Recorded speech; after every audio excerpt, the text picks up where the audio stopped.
오늘 본문은 사무엘상 27장 1절부터 12절입니다.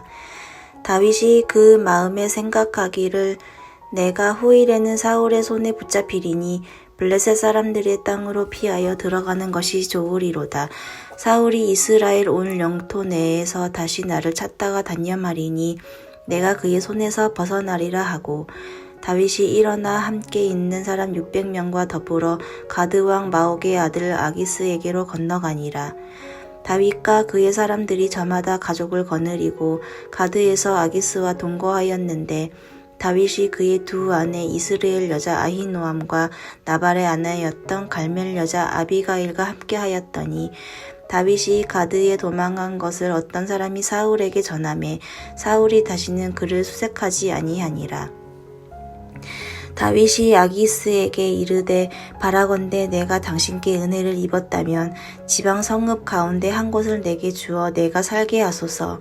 당신의 종이 어찌 당신과 함께 왕도에 살리이까 하니 아기스가 그날에 시글락을 그에게 주었으므로 시글락이 오늘까지 유다 왕에게 속하니라. 다윗이 블레셋 사람들의 지방에 산 날수는 1년 4개월이었더라. 다윗과 그의 사람들이 올라가서 구슬 사람과 기르스 사람과 아멜렉 사람을 침노하였으니 그들은 옛적부터 술과 애굽 땅으로 지나가는 지방의 주민이라. 다윗이 그 땅을 쳐서 남녀를 살려두지 아니하고 양과 소와 나귀와 낙타와 의복을 빼앗아 가지고 돌아와 아기스에게 이르매 아기스가 이르되 너희가 오늘은 누구를 침노하였느냐 하니 다윗이 이르되 유다 네겝과 여라무엘 사람의 네겝과 겐 사람의 네겝이니이다 하였더라. 다윗이 그 남녀를 살려서 가드로 데려가지 아니한 것은 그의 생각에 그들이 우리에게 대하여 이르기를 다윗이 행한 일이 이러하니라 하여 블레셋 사람들의 지방에 거주하는 동안에 이같이 행하는 습관이 있었다 할까 두려워함이었더라. 아기스가 다윗을 믿고 말하기를 다윗이 자기 백성 이스라엘에게 심히 미움받게 되었으니 그는 영원히 내 부하가 되리라고 생각하니라. 아멘.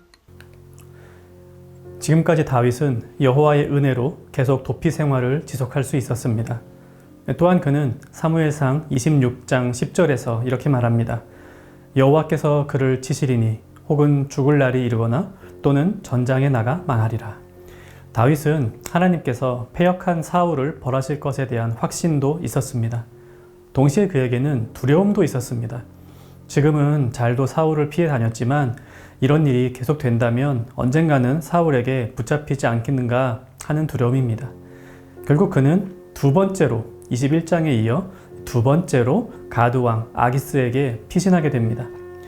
다윗이 기쁜 마음으로 기대감을 가지고 아기스에게 간 것 아닙니다. 이제는 600명이 되어버린 그의 공동체를 살리기 위해 어쩔 수 없이 그곳으로 간 것입니다. 그런데 다윗은 몰랐지만 하나님은 다윗을 향한 놀라운 계획을 그곳에서도 계속 진행하고 계셨습니다. 다윗의 피신 생활은 장차 유대의 왕이 될 준비 과정과도 같았습니다. 훗날 사울의 죽음 후 그의 아들 이스보셋이 이스라엘의 왕이 되었을 때에 유다 지파는 다윗을 따라 그를 유다의 왕으로 옹립합니다. 오늘 본문에서 다윗이 1년 4개월 동안 머물고 있는 시글락은 유다 지파와 인접해 있는 지역입니다. 이곳에 머물면서 다윗은 그술, 기르스, 아말렉 지역을 침공하며 한편으로는 옛 이스라엘의 원수를 갚을 뿐 아니라 또 한편으로는 현대의 유다 지역에도 안정을 가져다 주었습니다. 아마 이런 일로 인하여 유다 지파 사람들은 사울의 가문이 아닌 다윗을 진정한 그들의 왕으로 인정하게 되었을 것입니다. 사울을 두 번이나 살려주었으면 사울이 회심하고 이 다윗을 용납해 주는 것이 이 동화 속에 나올 법한 그런 전개인데 현실은 그렇지 않았습니다. 다윗은 최선을 다했으나 끊임없이 도망하는 신세가 되었습니다. 다윗이 또다시 가드왕 아기스에게 가고 싶었을까요? 그곳에서 그는 예전에 목숨을 부지하기 위해 침을 흘리며 미친 사람 행세를 했었습니다. 다윗의 인생에 그와 같이 수치스러운 장면 없었죠. 그런데 또 그곳에 가고 싶었겠습니까? 그는 정말 원하지 않았지만 어쩔 수 없이 다시 그곳으로 갔습니다. 그런데 하나님께서는 그렇게 억지로 간 시글락에서 다윗을 향한 계획을 진행하고 계셨던 겁니다. 그는 자신도 모르는 사이에 이 도망자에서 왕이 될 준비를 하고 있었습니다. 우리 역시 원치 않는 길로 가야 할 때가 있습니다. 나는 나름대로 최선을 다했는데 도무지 변하지 않는 사람과 환경 때문에 낙담할 때도 있습니다. 왜 나만 항상 손해를 보아야 하는가 하는 생각이 드는 날도 있습니다. 그러나 우리가 걷는 한 걸음 한 걸음 중에 버려야 할 걸음은 없습니다. 그 모든 길에 여호와 하나님께서 우리와 함께 하시기 때문입니다. 하나님은 우리를 이 세상을 다스리는 왕으로 낙점해 놓으셨습니다. 그 사실은 변하지 않습니다. 이 왕자와 거지에 나오는 왕자 에드워드는 자신과 닮은 톰과 잠시 신분을 바꾸어 삽니다. 중간에 우여곡절이 있었지만 이때의 경험으로 에드워드는 백성들의 삶을 잘 이해하고 선정을 베푸는 왕이 되었습니다. 우리는 이 세상을 다스리는 왕인데 지금은 수습기관과 같습니다.